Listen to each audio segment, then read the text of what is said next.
Welcome to L&L Podcast, Diaries of Strong Black Women. This is a podcast where we'll be discussing experiences that we as Black women face on a daily basis. Our podcast will be broken down into different series. With that being said, welcome to our relationship series.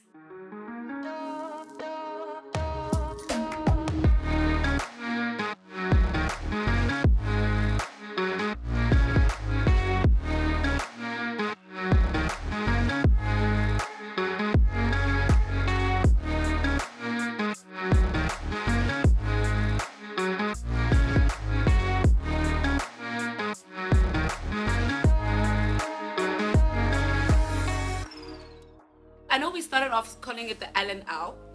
Just so you guys can know, L&L is taken from our names. I am Lingo Popela. And I'm Lindy Masinga.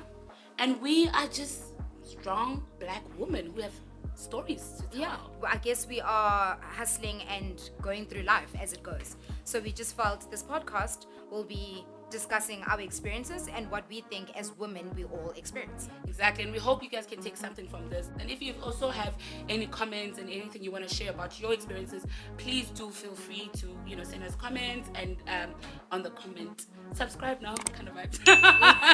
Let us know what you think, and we'll discuss it. Definitely. And this is not the influencer challenge. I just had to put it out there. Yeah, because you know how that goes. Okay, so we said this is the relationship series. So I know for myself, I've had crazy relationships from broke guys who I felt brought me down. So I think I'm not the only one who experiences this. So that's why I felt let's discuss it, because we all experience it one time in our life, especially in our 20s. And I mean, you and I are both going into our 30s. So yeah, it's something that I felt we should discuss. And I just feel like we often go through all of these things silos, like in our own space, and you're thinking it's only us.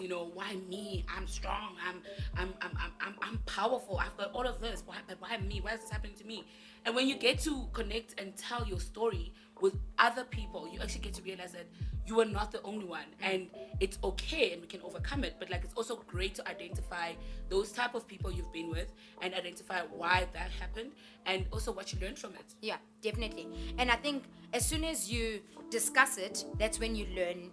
Because like you were saying, you realize that you're not the only one. And you look back and you're thinking, look, this is how I can avoid it from happening again or happening to another sister, So us sharing our advice, I think it can benefit more than ourselves.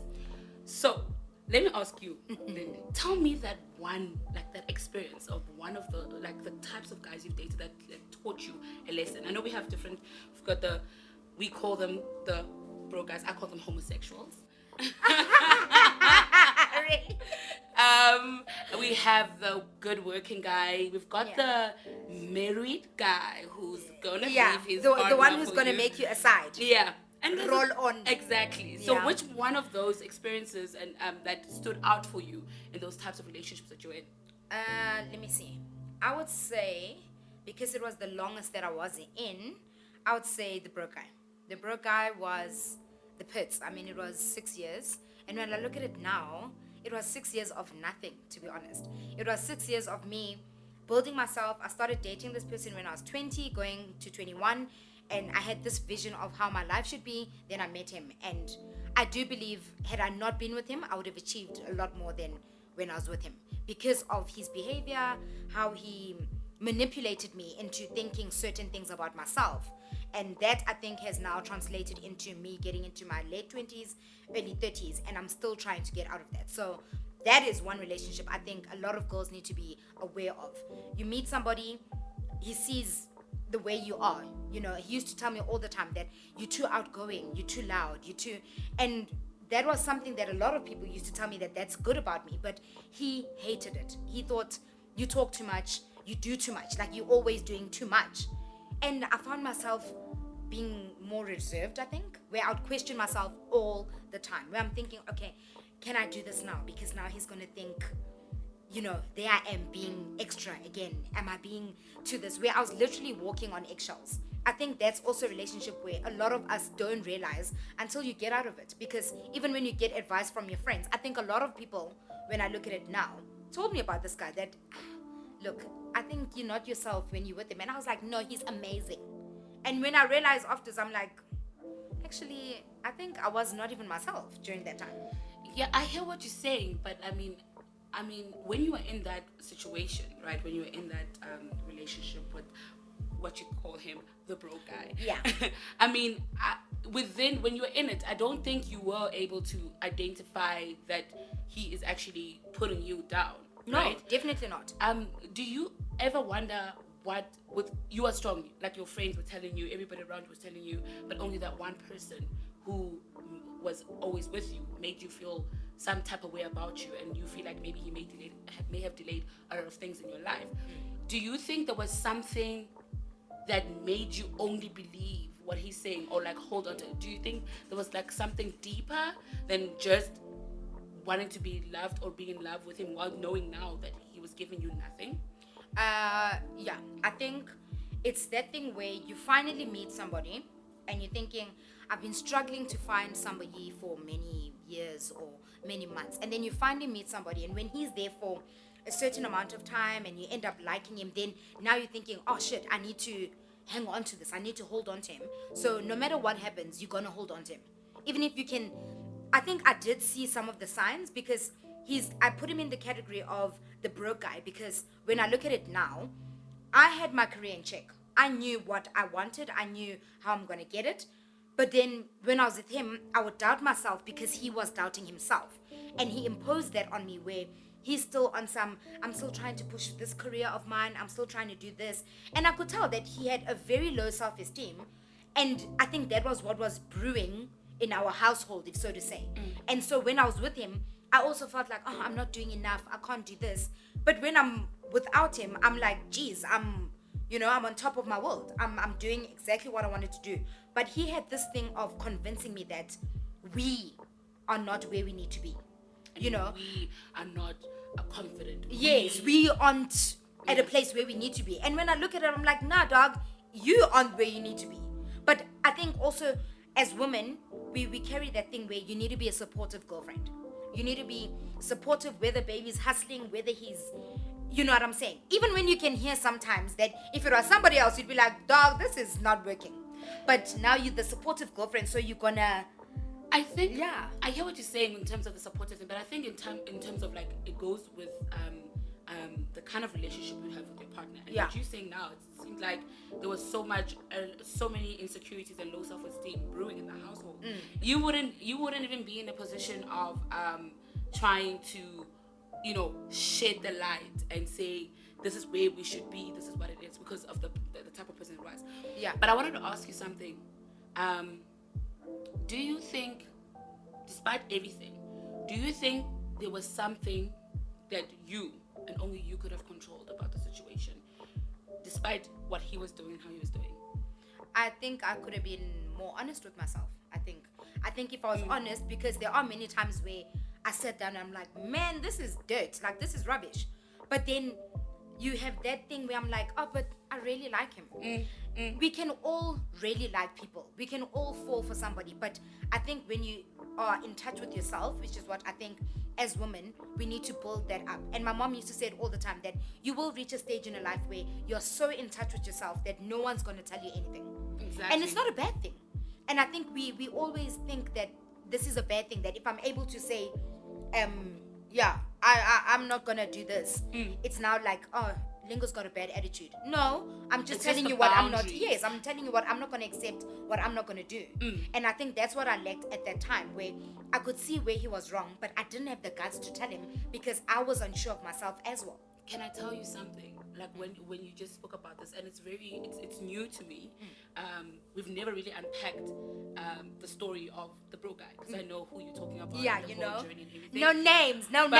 I know exactly, like that feeling of like, I never knew that the reason was that fact that you were not too honest with yourself, because it's the same thing that I went through with my. I call him. She calls him the broke guy. I call him the homosexual. Yeah. But I went through the same thing, and from every weekend I was taking care of him and his friends, and those were like close to 7 max. Yeah. Guys. Yeah. From Thursday to Thursday. every alcohol that they were drinking was on me. I don't even know where I thought I had the money. I ended up going into debt to try and sustaining that lifestyle and all of those and whatnot. And you're also trying to hold on to him. I try to hold on to him, and he did not see me for who I was. It was more of what I can bring. Yeah. But it goes back to my relationship experiences where I felt like I had to give to keep. I had to give to get something.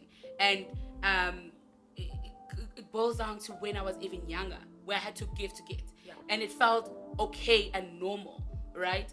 And to a point where I think it was getting too much, because even I look at all my past relationships, there was this wave of the way I behaved, but it made it easier because the guys are lazy to do a lot of work in terms of relationships. So once you make it easy, they just take it and they roll with it, right?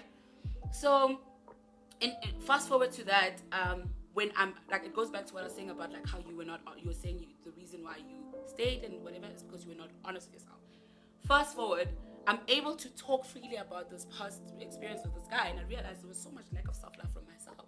Period. I did not value who I was. I did not value what everybody thought of me and everybody believed that I was. And I thought I had to give to get. Yeah.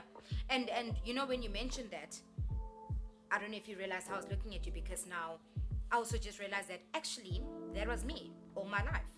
You know, I haven't had many serious relationships, but the few that I had, I think there's about 3 that I've had that I can say those were like proper relationships. And all of them, it was actually like that, where I'm feeling like if I don't freaking jump off the Kilimanjaro for him, then he's gonna leave. Oh my God. So now I need to go all out to keep him. And now it's like, nah. And that whole 360 turn happens when you start loving yourself. Yeah. Everything that you bring, you are too loud, you are too this, all of that loudness, you love it and embrace it. And you like, if you don't accept it, bye. Peace out, dog. And there'll be that one person, and there'll be people that will embrace it and love that about you. No matter how loud you are, they still He's love like, you. that's my girl. That's my girl. So those ones, I mean, I remember a perfect example. One of many, actually. We were out, and same thing as usual, that I don't like how whenever I'm with you, you dance too much. And I was like, I didn't even know that was wrong. You know what I mean? And now I'm questioning myself that, oh wow, okay, so clearly this is the type of person I look like when I'm having fun. Or now I don't understand, because I thought that's why we're at a party, we're having fun, you know. Second experience, there was a soccer player that I liked. Again, I liked him. I don't love watch soccer, but there's this guy that I was just like, oh, I like that guy. But not like him, like I want to be with him. And because Ugai was so, his self-esteem was in the pits, as soon as I mentioned it to him that, I like this guy, we went to the party. And there was this guy. And then I think it was, a couple of drinks, whatever, that gave me the courage to actually speak to him. And I was like, oh my God, I don't watch soccer, but you're the one. And then he was like, boy, let's chill. And guy went ham. That, you clearly like guys who make certain amount of money. And I was like, where did we get there? Like, no, I feel like, I just liked him as a player. It wasn't even like that. Obviously, I didn't say it like that, but like, I know your ass is broke and I'm still with you. So it ain't even about that. Look. And my thing is that, for me, it goes back to this now. It's that as someone like you and me and other people that relate, if we are strong enough to look into ourselves and to love ourselves and break away from all the stereotypes and what the insecurities that our partners have tried to instill in us, and own who we are, we can, and one of the biggest things, be honest and truthful. And it's like, we are afraid that if we don't do too much, they will go. But if we don't give, they'll go. But what if you talk about it and say, I'm really uncomfortable with the fact that I need to do this as much to keep you. What if we talk about it? We also fear that they might leave. And if they're going to leave after that, it's fine. Let them go. Yeah. I think the problem with that is that as soon as you think of, because I was brought up in an environment where my mom's always said, when you're not happy with something, we discuss it. Period. When I'm not happy, she's always been like, look, you need to tell me that, look, mom, I don't like 1, 2, 3. So I've always had that thing in my mind that if I'm not happy with something, I need to tell you that, look, I kind of didn't like, but as soon as you're with this person, and again, I think that's also, I don't know if it's a topic for another day or what it is, but it's that thing where when it comes to guys, because of that fear of not having somebody, like not having a companion, you're thinking, if I tell him that, look, I didn't like your behavior the other day, and then you don't know his reaction, and you're thinking, what if he says, now I'm out of here? And then he must speak out. That's what I'm That's saying. when we need to get to the before point. we were like, oh my gosh, no. And then he's gone. and then you do Then you boil it up. And then you go through the most, you Yeah. go through depression, you Yeah. go through all of it, you talk to your friends about it, like your friends are going to do something about it, your friends are going to tell you what they're going to do. Let them be in that same situation. They won't do the same It's thing. not the same. It's not the same. So we need to, as women, as much as the guys are messed up and effed up, right? As women, We owe it to let's ourselves.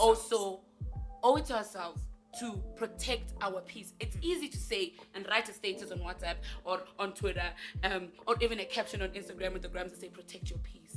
No, but imagine if you were to live that and protect it your would be peace. totally a different ballgame. Yeah, it won't be easy though. Yeah. It doesn't mean like if you're protecting your peace, you're gonna get the man of your dreams. No. But you'll be able to create that boundaries and know, babes, I come from this.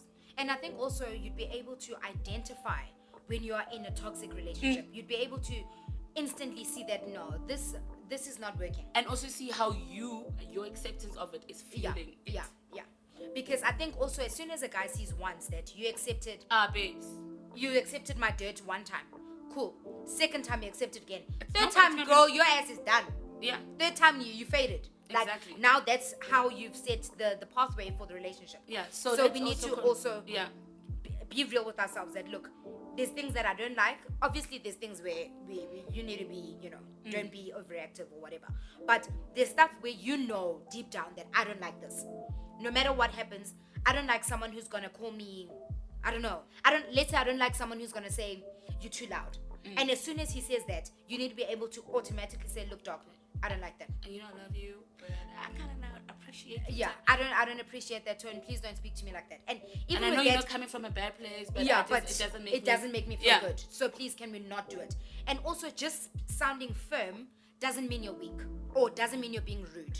And doesn't mean you're insecure about Yeah. yourself. It's Yeah. you setting those boundaries of love. Because remember, you and your partner are two different people. Yeah. You're just an extension of each other, the love that you guys are sharing. So Yeah. let's not lose ourselves in Yeah. trying to keep.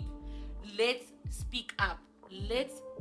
Sometimes men, unfortunately, are not as woke as women. Yeah. Are not as empathetic and not as compassionate as women. Definitely. So we need the honest and response. It's as if you care about the person. It's also it's not a must. Yeah. It's up to you as a human being also. Yeah. It's not like this is the formula. No, but like talk to your partner and share. And I do think if he does care for you, like you were saying, if he does care for you, if he does love you, he will know that you're not being malicious. Exactly. He'll know that you're having a discussion and you're trying to make the situation fun and relaxing and loving for both of you. Because if one person is uneasy, that means it's not fun for both of you. Because Exactly. how are you happy knowing that someone's not easy in the situation? It's almost like when you, let's say you walk in bare feet, ne? And then you a broken bottle glass. Yeah. Why hard, ne? Yeah. It's bleeding. Then you wrap it up like bandage. Yeah. And then you keep on walking. You keep on walking. It's like no, it's fine. The blood is covered. It's fine. But the pain is the still pain there. is still inside. And then you meet a stone nyana, like a little sweekanyana, wala gata ganyana, wa thunkhela hape. You haven't sorted out. You haven't the sorted it initial out. issue. So go there, unpack, check out to see maybe there's a bit of glass left in Yeah. it, heal it, bandage it, then walk again. Yeah, because I mean, in that relationship, I know it. I think at the end of it, it was a boil up of many things, where I can't act like I'm perfect, where I ignored many things from past relationships where those things stressed me. Then it kept happening, and I'm like, why does it keep happening? Only now I realize that it kept happening because I was quiet all along, where I'm just smiling and I'm just like, oh, it's cool, babe. Where deep down I'm crying. I'm just like, no, this is not cool. But I'm now maintaining this thing that I really want this guy in my life. So whatever happens, it is what it is. I'll sort it out later. And the later ends up probably screwing up what could be a good relationship. Because Exactly. I'm not talking about it. Maybe not with that guy, but with the next guy. The You next know, person, because you're probably yeah. going to meet someone who's decent, And the but then now size he's and dying those for things flags that, are different. yes. Similar to that. So one thing I've learned in the current relationship that I am in is that avoid referencing past relationships. Definitely. Yes, be aware of the triggers and whatnot, but avoid referencing Someone them did this. into us because, Yeah. babes, I'm sorry it happened to you. I really am sorry it happened to you. But it's not me. It wasn't me. Period.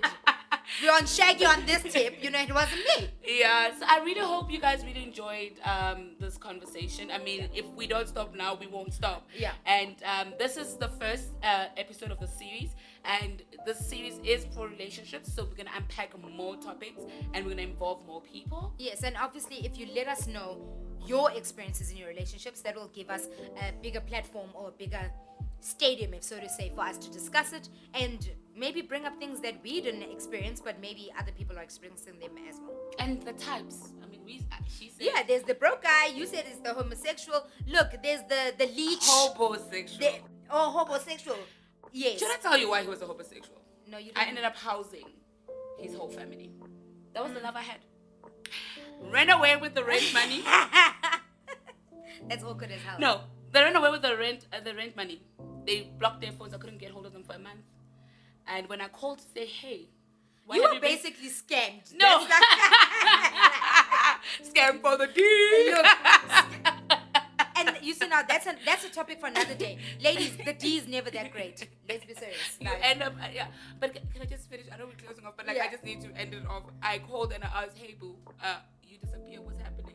It's like, yo, girl, I knew you were broke. I took your last money, and I knew if you called me and you answered, you're gonna be mad at me. So, okay, so basically now, guys, we're going to open a case.